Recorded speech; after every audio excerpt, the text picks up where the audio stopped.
You know, any big organization, it's like this massive, complex maze of people and processes and tech.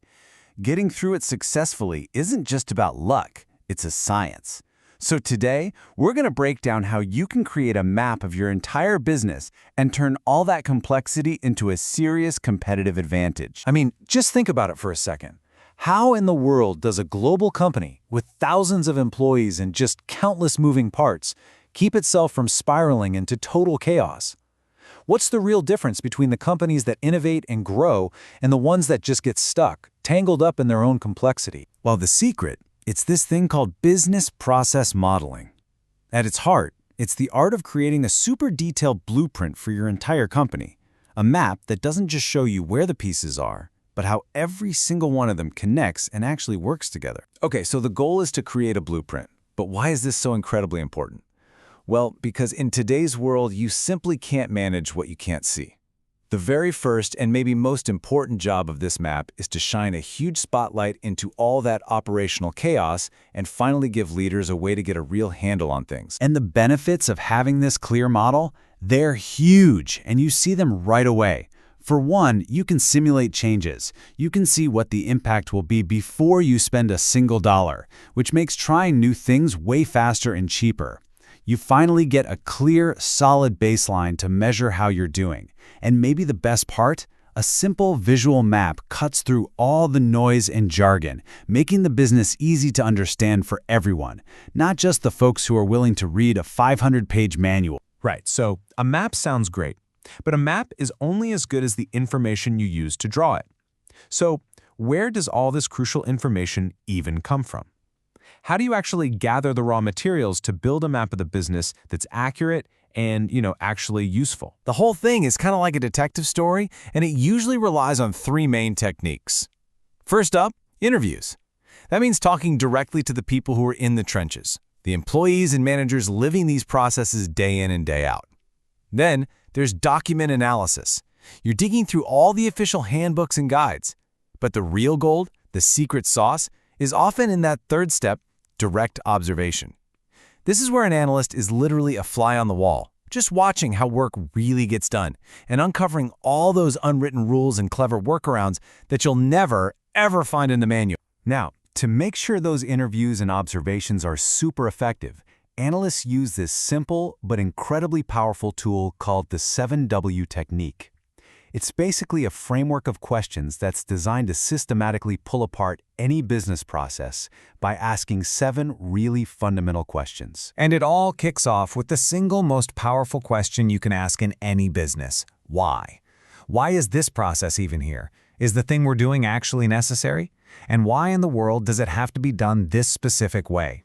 Just asking why forces everybody to defend how things are, and I guarantee it almost always uncovers stuff that's totally pointless, inefficient, or just based on ideas from like a decade ago. Okay, so you've done your detective work. You have mountains of data.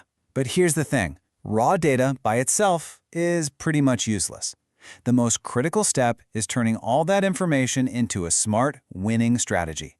This is the moment where the map stops being a picture of the past and becomes a guide for the future. And a classic, super powerful way to do this is with a SWOT analysis. It's a strategic framework that helps you sort all your findings into 4 buckets: your internal strengths and weaknesses, the stuff you can actually control, and the external opportunities and threats, the stuff happening out in the market that you have to react to. Let's make this real. Let's say we're looking at Finance Inc., a fictional online brokerage. Their SWOT shows they've got internal strengths, right? They're great with web tech and they know finance. But they've also got weaknesses, a tiny sales team, and nobody really knows their brand. Looking outside, there's a huge opportunity with everyone wanting online financial services. But there are also threats, like a possible recession or the fact that people love free stuff. But here's the catch. A list like this is a fantastic diagnosis, but it's not a prescription. It tells you what's wrong, but not what to do about it. The real magic, the part that gives you a concrete plan, happens when you start smashing these boxes together. We do that using a brilliant twist called the TOWS matrix. And yeah, you heard that right, TOWS. The letters are flipped on purpose. This isn't just a different name, it's a whole different mindset. It forces you to ask these powerful combo questions. How can we use our strengths to go after market opportunities? Or how can we leverage those opportunities to fix our internal weaknesses? It turns that static list into a dynamic, strategy-making machine. So let's look at Finance Inc. again. By mixing their tech strength with that market opportunity, a clear strategy pops out. Develop a user-friendly, all-in-one financial website. And to deal with their weak brand and the threat of competitors, another action item appears. Launch a brand-building ad campaign. And just like that, they've gone from a bunch of bullet points to a concrete, actionable plan. So the strategy is in hand, but to really put it into action, we've got to go one level deeper. We need a truly complete model of the business itself, one that's not just a flat map, but gives us this holistic, almost four-dimensional view of the entire operation. A really powerful way to think about this is the Erickson-Penker extension. It says that to truly get a business, you need to see it from four different angles.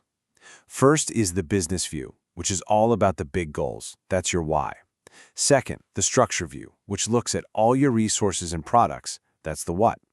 Third, the process view, which maps out the actual workflows. That's the how.